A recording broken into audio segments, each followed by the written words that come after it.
Hello दोस्तों, weekend kid story में आपका स्वागत है। जैसा कि मैंने आप सबसे वादा किया था कि मैं आपके लिए नई नई कहानियाँ लेकर आता रहूँगा। कहानियाँ जिसमें होगा ढेर सारा मनोरंजन और एक छोटी सी सीख।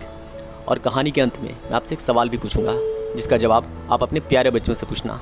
और उनका जो भी जवाब हो, सही या कुछ अलग, प्लीज़ वो कमेंट बॉक्स में ज़रूर लिखना। दोस्तों, आज की कहानी का नाम है ब्रेव, बहादुर मेरिडा भाग 2। दोस्तों, आपको याद होगा कि कुछ समय पहले इस कहानी का पहला भाग मैंने आपको सुनाया था, और जिन दोस्तों ने कहानी का पहला भाग अभी नहीं सुना है उनके लिए मैंने लिंक डिस्क्रिप्शन बॉक्स में डाल दी है। तो आइए दोस्तों, शुरू करते हैं आगे की कहानी का दूसरा भाग। जादूगरनी अपने संदेश में कहती है, नसीब बदलेगा, जिद को पियो, अहंकार से फटे रिश्तों को सियो। मेरिडा और रानी एलिनोर, जो कि अब भालू बन चुकी हैं, इस संदेश को सुनकर डर से सहम जाते हैं। मेरिडा आसपास देखती है और जादूगरनी के कमरे में उसे जो भी चीज़ें दिखाई देती हैं वो उन्हें कढ़ाई में डालने लगती है। वो मन ही मन सोचती है कि शायद उसकी इस कोशिश से कोई जादुई चीज़ बन जाए और उसकी माँ रानी एलिनोर फिर से इंसान के रूप में वापस लौट आए। पर ऐसा नहीं होता। जैसे ही मेरिडा कढ़ाई में सब कुछ डालती है, वहाँ पर एक बड़ा सा धमाका होता है और सब कुछ नष्ट हो जाता है। रानी एलिनोर मेरिडा को अपनी बाहों में छुपाकर उसे धमाके से बचा लेती हैं। मेरिडा और रानी एलिनोर निराश होकर जंगल में भटक रहे होते हैं कि तभी तेज़ बारिश शुरू हो जाती है। दोनों एक पेड़ के नीचे छिप जाते हैं और दोनों काफ़ी थक चुके थे, इसलिए तुरंत ही उन्हें नींद आ जाती है। नींद में मेरिडा को अपने बचपन का एक सपना आता है, जिसमें उसके पिता और एक विशाल शैतानी भालू की लड़ाई हुई थी। उस लड़ाई में भालू बुरी तरह से घायल हुआ था और मेरिडा के पिता राजा फर्गस ने अपना एक पैर खो दिया था। उस भालू का नाम था मोर्डू। वो बहुत ही खूंखार और ख़तरनाक था। कई वर्षों से डनब्रोक राज्य में उसका आतंक था। राजा फर्गस हमेशा कहते थे कि एक दिन मैं उस शैतान भालू मोर्डू को ज़रूर मार गिराऊंगा और उसके आतंक से सभी को मुक्त करूंगा। मेरिडा को एक और सपना आता है। मेरिडा जब छोटी थी तब रानी एलिनोर हमेशा हर रात सोने से पहले उसे एक कहानी सुनाती थी, 4 राजकुमारों की कहानी। कहानी में वो बताती थी कि एक बहुत ही प्राचीन राज्य था, जिसका नाम शायद ही किसी को याद होगा। उस राज्य के राजा बहुत ही दयालु और नीतिवान थे। उनकी 4 रानियाँ थीं। चारों रानियों से उन्हें एक बेटा था। राजा जब अपने जीवन की आखिरी सांसें ले रहे थे, तब अपने चारों बेटों को अपने पास बुलाते हैं और कहते हैं, मेरे मरने के बाद इस राज्य के 4 हिस्से होंगे और चारों राजकुमार को एक एक हिस्सा मिलेगा। चारों राजकुमार सौतेले भाई थे। वो एक दूसरे को कुछ खास पसंद नहीं करते थे, पर उन चारों में से एक राजकुमार बहुत ही स्वार्थी और लालची था। हमेशा से उसके मन में 2 इच्छाएं थीं। एक कि उसमें 10 भालू के बराबर ताकत आ जाए, वो सबसे बलवान बन जाए। दूसरी इच्छा कि वो पूरे राज्य पर अकेले शासन करे। वह बगावत करता है और चारों राजकुमारों के बीच युद्ध शुरू हो जाता है और राज्य का पतन होता है। सब कुछ नष्ट हो जाता है। दूसरा सपना टूटते ही जब मेरिडा की आंखें खुलती हैं तो वो देखती है कि सुबह हो चुकी है और रानी एलिनोर उसके लिए खाने के लिए फल लेकर आई हैं। रानी एलिनोर जैसे ही अपने फलों की टोकरी से कुछ अंगूर खाती हैं कि तभी मेरिडा उन्हें बताती है कि माँ, ये नीले रंग के जंगली अंगूर जहरीले होते हैं। रानी एलिनोर तुरंत अंगूर थूक देती हैं और पानी पीने लगती हैं। मेरिडा फिर से उन्हें टोकती है और कहती है, माँ, ये पानी आप पास के तालाब से लेकर आई है ना? उस तालाब का पानी गंदा है। बहती नदी या झरने का पानी ही साफ़ होता है। पानी हमेशा बहती नदी से ही पीना चाहिए। रानी एलिनोर को इन सब बातों की कोई जानकारी नहीं थी, क्योंकि उनका पूरा जीवन राजमहल में और अनुशासन में बीता था। मेरिडा अपने जन्मदिन पर हमेशा जंगल में जाया करती थी, इसलिए वो सब कुछ जानती थी। रानी एलिनोर मेरिडा को इशारे से कहती हैं कि मुझे भूख लगी है। मेरिडा उनको पास की नदी पर ले जाती है और वहाँ अपने तीर कमान से मछलियाँ मारने में लग जाती है। रानी एलिनोर ये सब नदी के किनारे से देख रही थी। मेरिडा रानी एलिनोर को अपने पास बुलाती है और कहती है, माँ, आप भी मेरे पास आइए और मछलियाँ पकड़ने की कोशिश करिए, आपको बहुत मज़ा आएगा। रानी एलिनोर कोशिश करती हैं और कुछ असफल प्रयास के बाद वो मछलियाँ पकड़ने लगती हैं। उन्हें इसमें बहुत मज़ा आता है। मेरिडा रानी एलिनोर को मछलियाँ खाने के लिए कहती हैं, पर वो इशारे से कहती हैं कि मैंने ऐसे कच्चा नहीं खा सकती। मेरिडा अपनी माँ को मछलियाँ आग में पकाकर देती है। रानी एलिनोर, जो कि हमेशा छुरी और कांटे से भोजन करती थी, आज वो खाना देखते ही अपने हाथों से बेपरवाह तरीके से खाने लगती हैं। मेरिडा उन्हें खाते हुए देखती है तो रानी एलिनोर फिर से अदब से खाने और पेश आने की कोशिश करने लगती हैं, पर रानी एलिनोर को हाथों से खाना खाकर सच में बहुत अच्छा महसूस होता है। दोनों फिर से मछलियाँ पकड़ने के लिए जाते हैं और अब रानी एलिनोर आसानी से मछलियाँ पकड़ने लगती हैं। मछलियाँ पकड़ने के बाद रानी एलिनोर जंगल की ओर जाती हैं। मेरिडा उनके पीछे जाती है और उन्हें पुकारती है। रानी एलिनोर पलटकर मेरिडा पर हमला करने लगती हैं। उनके चेहरे पर गुस्सा था। मेरिडा चिल्लाकर कहती है, माँ मैं मेरिडा हूँ, आपकी बेटी। रानी एलिनोर ये सुनकर होश में आती हैं और उन्हें खुद नहीं समझ आता कि उन्होंने ऐसा आक्रामक व्यवहार क्यों किया। मेरिडा कहती है, माँ आप बदल रही हैं, आप पर जादू का असर बढ़ता जा रहा है, आपका खुद पर काबू कम होता जा रहा है। इस बात से रानी एलिनोर और मेरिडा चिंता में पड़ जाते हैं। रानी एलिनोर निराश होकर एक पेड़ के नीचे बैठ जाती हैं। मेरिडा उनके पास जाती है और उन्हें आश्वासन देने के लिए उनकी पीठ सहलाती है और कहती है, माँ आप चिंता मत कीजिए, सब कुछ ठीक हो जाएगा। सूर्योदय से पहले हम इस जादू का हल जरूर ढूंढ लेंगे। इस समय मेरिडा अपनी माँ को ठीक उसी तरह से समझाती है जिस तरह उसकी माँ रानी एलिनोर उसे बचपन में समझाया करती थी। मेरिडा अपनी माँ का एक छोटे से बच्चे की तरह ख्याल रख रही थी और उससे अपनी माँ की चिंता भी हो रही थी। दूसरी ओर रानी एलिनोर, जो पहली बार किसी अनुशासन या बंधन के बिना एक खुशनुमा दिन जी रही थी, उन्हें यह आज़ादी बहुत पसंद आ रही थी। उनकी आंखों में एक नई सी चमक थी। इस समय मेरिडा और रानी एलिनोर एक दूसरे की ज़िंदगी जी रही थी और इसका एहसास इन दोनों को हो भी रहा था।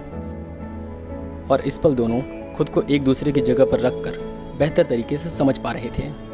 दोनों को अतीत में हुए आपस के मतभेद पर अफसोस होता है, अपने किए व्यवहार पर दुख होता है, पर मन ही मन ये खुशी भी मिलती है कि अब दोनों पहले से कहीं ज़्यादा करीब थे।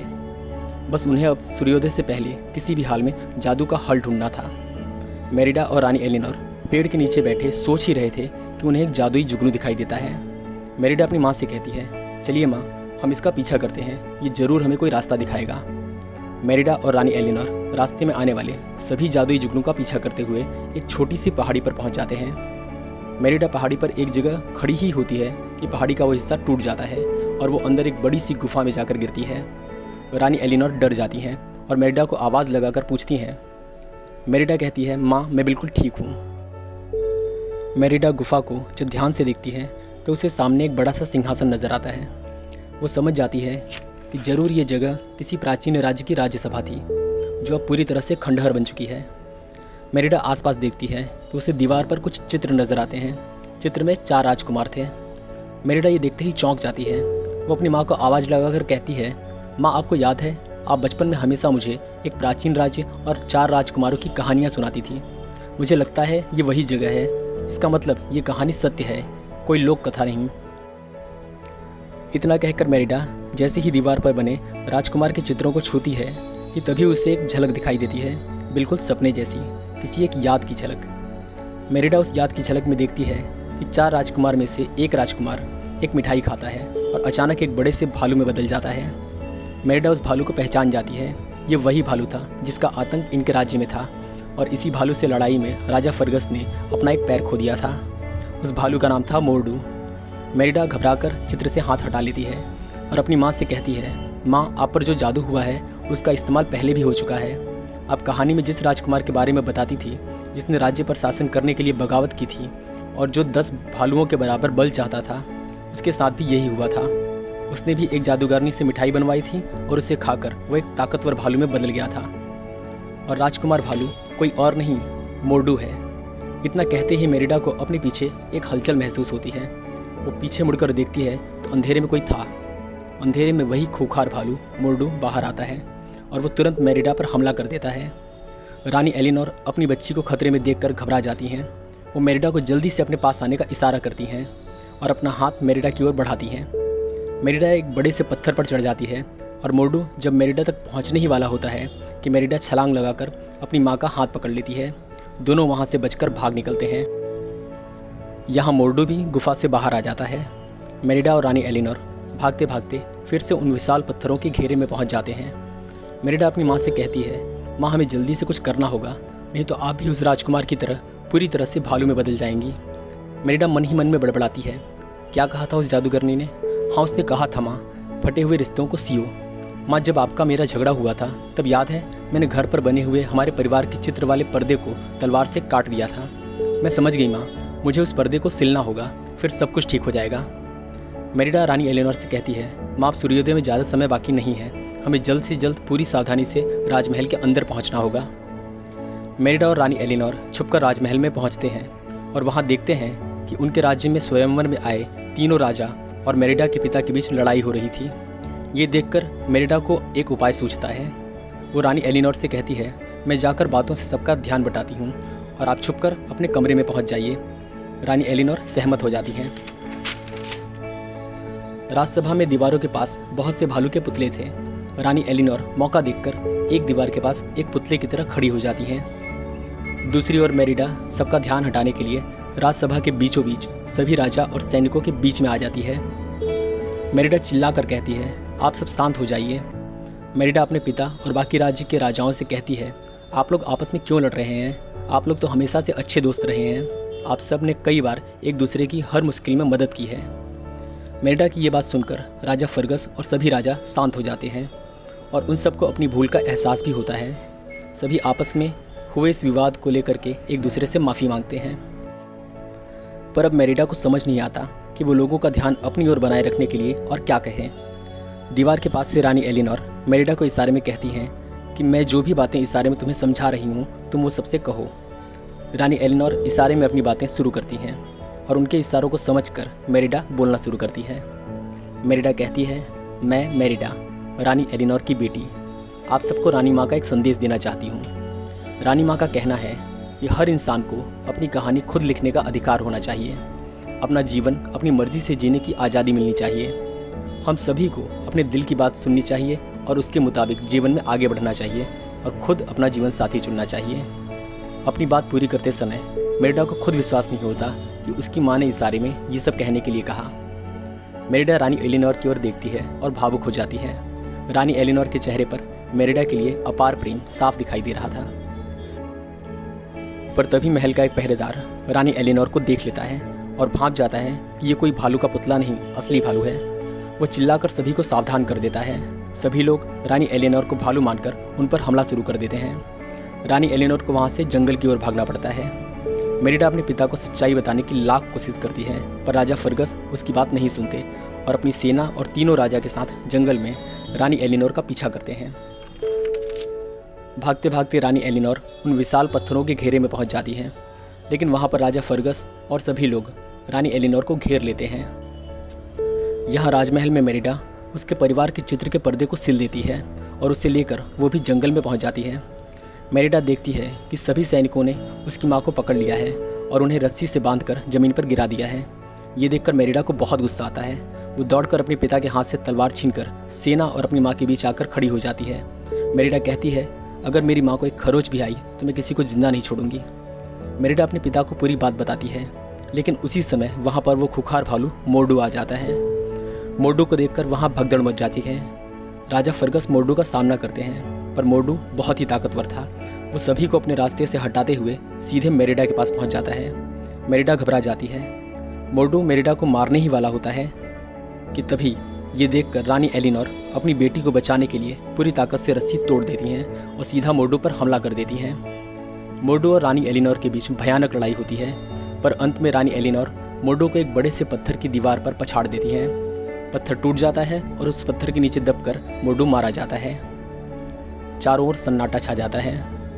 मेरिडा अपना सिला हुआ पर्दा उठाती है और अपनी माँ के पास जाती है। मेरिडा रानी एलिनोर से कहती है, मैंने पर्दे को सिल दिया है माँ, अब सब कुछ ठीक हो जाएगा। मेरिडा रानी एलिनोर को पर्दे से ढक देती है और इंतजार करती है कि उसकी माँ फिर से अपने रूप में वापस आ जाएंगी, पर ऐसा कुछ नहीं होता। मेरिडा अपनी माँ से लिपटकर फूट फूट कर रोने लगती है। दूसरी ओर सूर्योदय का समय भी आ जाता है और सूरज की रोशनी से जंगल का अंधेरा दूर होने लगता है। सूरज की रोशनी विशाल पत्थरों के घेरे में पहुंचती है और मेरिडा अपनी माँ को कस के गले से लगा लेती है। रानी एलिनोर मेरिडा के सर पर हाथ फेरती हैं और यह हाथ किसी भालू का नहीं था, रानी एलिनोर का था। मेरिडा के आंसुओं ने उनके फटे हुए रिश्ते को सिल दिया था। रानी एलिनोर पूरी तरह से ठीक हो चुकी थी। मेरिडा एक टक आंखों से अपनी माँ को देखती रह जाती है और रोते हुए कहती है, माँ अब ठीक हो गई, अब बदल गई। रानी एलिनोर मुस्कुराते हुए कहती हैं, नहीं मेरी बच्ची, हम दोनों बदल गए। राजा फर्गस, मेरिडा और रानी एलिनोर तीनों राज्य के राजा सभी मिलकर उनकी प्यारी प्रजा के साथ इस खुशी में एक बड़े समारोह का आयोजन करते हैं और इस तरह से इस प्यारी सी कहानी का एक सुखद अंत होता है। दोस्तों, इस कहानी से हमें ये सीख मिलती है कि हमारे माता पिता और परिवार हमसे बहुत प्यार करते हैं, हमारी चिंता करते हैं। पर बच्चे कभी कभी इस प्यार को समझ नहीं पाते। इसी तरह दूसरी ओर कुछ माता पिता अपने बच्चों को लेकर अक्सर ज़्यादा ओवर प्रोटेक्टिव रहते हैं। वो अपने बच्चों को किसी मुश्किल का सामना ही नहीं करने देते। माता पिता का अपने बच्चों को खुद के जीवन का अनुभव देना अच्छी बात है, पर बच्चे उनके अनुभव से पूरा जीवन नहीं गुजार सकते। उन्हें परिपक्व बनाने के लिए बच्चों को खुद की कोशिश करने का मौका देना चाहिए। उन्हें अपनी गलतियां करने और उन गलतियों से सीखकर खुद के अनुभव से आगे बढ़ने का पूरा वातावरण, एक try fail learn and go ahead का पूरा क्वालिटी स्पेस देना चाहिए।